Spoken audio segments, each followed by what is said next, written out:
Okay, certainly not last, not in the least, is the former Kong Skull Island, now transformed into my desert oasis. All right, so this has by far been the most challenging build starting from the very beginning of my hobby experience. When it was Kong, it was glorious, it was beautiful, it was gnat infested. I came in from a trip after a month of treating it. It had a bug zapper in it for a month. I had no idea the amount of gnats that were in there. I just knew what I could see. When I started pulling the plants out, I saw the problem lie between the fact that the wood that I had attached to the wall structure, which I had vinyl up first, and then wood attached to that with great stuff, the gnats were behind that, and that's where they were breeding. And when I pulled the walls out, I just about freaked out. I had to do it in seconds to get it out of the entire studio because it was gnat infested and it was just a nightmare. So I saved the plants. I saved the rock foundation, the pebble foundation that was a drainage layer.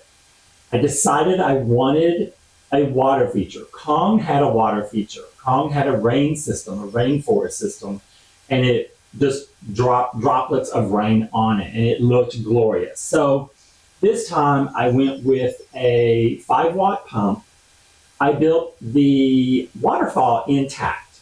So the waterfall has a larger base rock, which you can see just at the plant level below it. And what I'm talking about is there's plants right down there. The green leaves that's a water pool that they're in. And then that large rock, though, that's the base.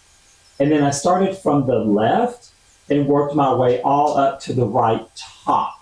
So what I love about it is that it does give me like a spiral staircase type of waterfall that goes all the way around. Now, this pump is almost on its lowest setting it could be on because the pool that's under it is very, very small.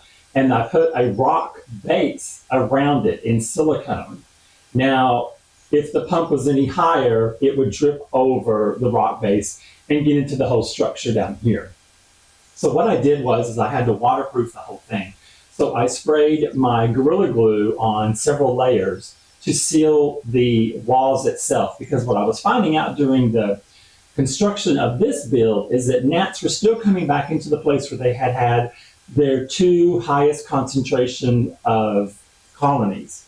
And so once I sealed the brick, because they were getting into the crevices and I did not realize that. So once I sealed it, then they stopped. They would come in, but then they would leave. And so then I sealed the bottom of it. And then I caulked all the seams. And what I did then is I initially just laid my plants in their pots along the foundation of the firebox just to see if this was an even viable option. And because it's not a true terrarium, it's not humid in there. It does not fog up. I can go in and mist it and it does nothing. So my worry is, will these plants survive in the long run? Now, that was a week ago, just 2 or 3 days ago, I went in with plastic shopping bags and I filled the gaps between all the pots that you see, especially here on the ground level.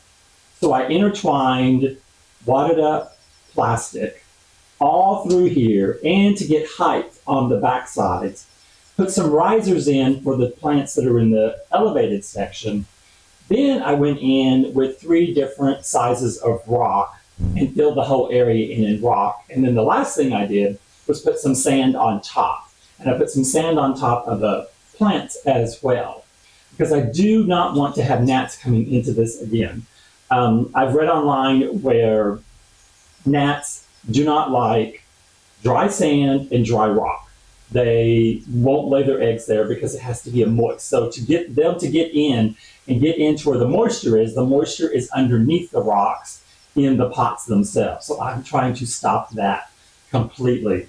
Since I have undergone this transformation, I found 1 gnat in there one time, but I've had no births in there whatsoever. So I'm sure it's just a gnat that's going in and exploring the area, and then got trapped once it was inside there. The waterfall, I don't run that often, and the only downside is because my pool is so small, and you can tell I have water plants in there along with plants I'm starting to get rooted, and the water evaporates very quickly because this light is on for 14 hours a day. So the one thing I have seen, because I've been monitoring the plants very, very closely, and the Rex begonia has gotten one brand new leaf since it's been in here, and this is after the redo from Kong, because I had to cut all the plants down drastically because they were all suffering because they were basically waterlogged at that point. And the prayer plant up at the top, that one I was especially worried about, but it now has a brand new leaf coming out on it. So I'm hoping that the plants will do really well in here, because I think once they grow, it will blur the lines between the rock and the pots, and it will look a lot more realistic. I had planned on putting some of my moss in the terrarium to begin with, but then I thought, no, I'm going to stick with my theme that this is the desert, so there wouldn't be any moss in there, which is good, because if I put moss in there, I probably would attract gnats again. I will say there's one succulent right there. You see one stem standing up. That's from a layover I had in San Diego, and it looks like it is just fine in here. And my ivy right here has a brand new leaf coming out on it. I've noticed since I've put this one in, it's turned direction a little bit. So I feel like they're probably in their transition stage. And right now they all look like they're going to be doing pretty well. I hope they do, because I love this as a live terrarium versus it just being a firebox. And I'm not even bothered by the fact that you see the brick on the back side of it, because once I sealed it, the brick turned color and it looks a lot better than it did before. Before you could see burn marks on it.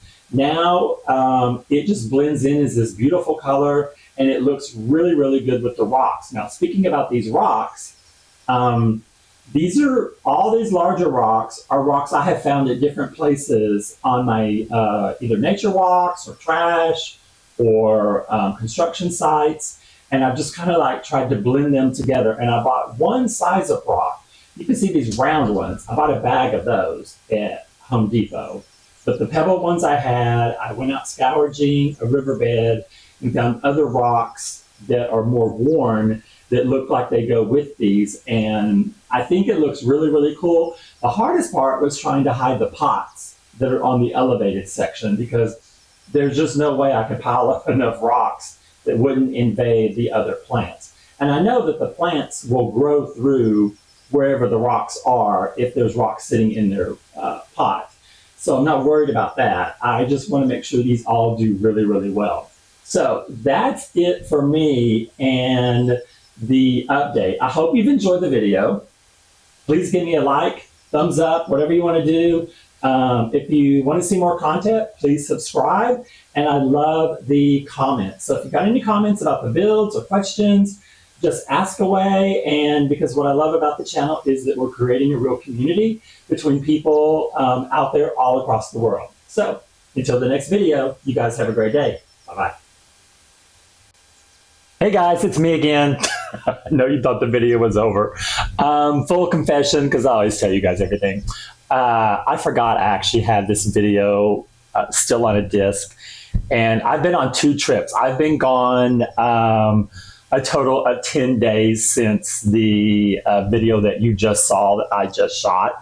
And before I had left on a 4-day trip, I had noticed that I saw 2 or 3 gnats inside the enclosure. So what I did was, before I left on that trip, I put some insect strips inside there.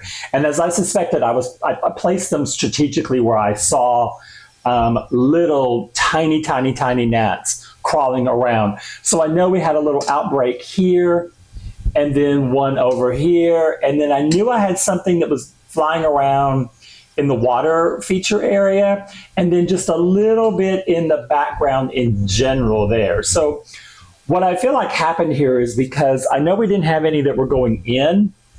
I believe these were larvae that were already in the pots, because you can see kind of the outbreak is around the pots themselves. And so this would be them coming out. All the ones that are on the insect paper are small. There is one that I've seen in there that is an adult. So one did survive it to the adult stage, which I don't know what stage they're at. I know they don't live that long.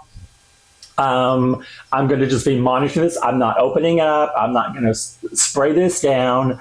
I'm just going to see, what kind of happens with if I see any more down. I kind of did a rough count on how many dead ones there are in there, so I can kind of keep an update. I'm going to be off a couple of days, so I can kind of monitor this. One thing I wanted to point out, though, and I talked about in the video, is the prayer plant up here. The leaf has fully opened up, so I'm really encouraged. The leaves aren't curling or anything like that. I think it's going to be okay. The Rex begonia, which is another one of my indicators of, how well they're doing, it's doing really, really well. And there is another plant here, another plant right there, the front ground, is something I had picked up also on layover in San Diego when I picked up the succulent that is still doing well. It's recovering really, really well. Well, this one here has these great little leaves. It's getting taller. So I know this is the condition it likes to grow in because it's San Diego, it's more dry, and their moisture really comes from, the air coming out across the water onto the land. But right now, all the plants are still holding their own. The Monstera back in there is doing a lot better. I'm really happy about that because we want to get that one rooted so that when I do the first aquarium that's coming up, I want that to be growing out of the aquarium. So, for me, I'm using different growth mediums for different things, and because I want to have the aquarium to have plants growing out of it. So a lot of times I'm going to start a plant in a terrarium only to have it grow out of a aquarium. So right now, one of the big ones I just read online is a Rex begonia does very well just growing in water. And I'm really looking forward to, and it says you can take just one leaf of a Rex begonia and place it in water, and it takes about 3 weeks to root, but it will grow just in water. And I love that idea because I think it has such a great textural quality to the plant itself. And then also the snake plants can do the same. Now, I'm not sure it's going to be the rattlesnake. It's in the very, very back, although I may try to grow that in water because I love that plant. It grows super tall. I love the foliage, and I think it would be amazing. So a lot of these, we are going to try and put them into the first series of tanks. So you guys look out for that series coming up. That's going to be the Trinity series tanks. I am working on the hardscape right now for 3 tanks at once because they're going to be side by side. So look out for that video. It's going to be coming out really, really quick. But I just wanted to give you guys an update. It's holding its own. Nobody's dying back. So I'm super excited about that. I'm just not going to open it. It's been closed now for 5 days. I'm going to leave it that way just to monitor and see how the gnats are going. But to give you kind of like a parting shot here, I have had to put saran wrap over some of the other ones. So right down here at the foot of the fireplace, I have this little trio, and this is what I call my hospital. These are the plants that are like in dire need of rehabilitation. So I've got like one plant in each one. This one's got gnats in it, and it didn't have it when I planted it, so I know they were in the soil. So there is another reason why, even though we don't see gnats, you've really got to take caution. And what I'm using here is just saran wrap and a rubber band. Oh my God, it's the cheapest thing you can do. It's super easy and it works. But I want to span over to this side because these are some of my really prettiest terrariums that I was so excited about. And I've had to cover them. These were my these were open concepts. I never really wanted to put a cover on these, but it was an experiment to see if they would grow. And the gnats got into this one. There is no, this was the rock layer and tiny little pieces of moss. And that's it. Gnats still got in there. they still bred. So I put some stickies in there. I've left this closed. This has been closed for 5 days. There's nothing flying around in right now, so I think they all got caught. But what I want to make sure is we don't have anything jump out in the breeding and get reinfest the place. So it's going to stay covered up. Now, this one down here with the prayer plant, I had to cover this up because the prayer plant started curling and the leaves started really turning, and I kind of went into panic mode because it's one of my favorite plants. I love the coloring. This is another one I think I still want to be able to try and plant the roots in water in the aquariums. So I want to save all of them that I can. But again, this just had some moss. It has another plant that I picked up that I'm trying to see if it'll root inside here. I don't know if it's going to work or not, but it's an experiment. But this one I'm keeping covered up because it had some flying around it. So that's kind of the update just on this little fireplace area. And so keep on watching till the next video. Thanks, guys. Have a great day. Bye-bye.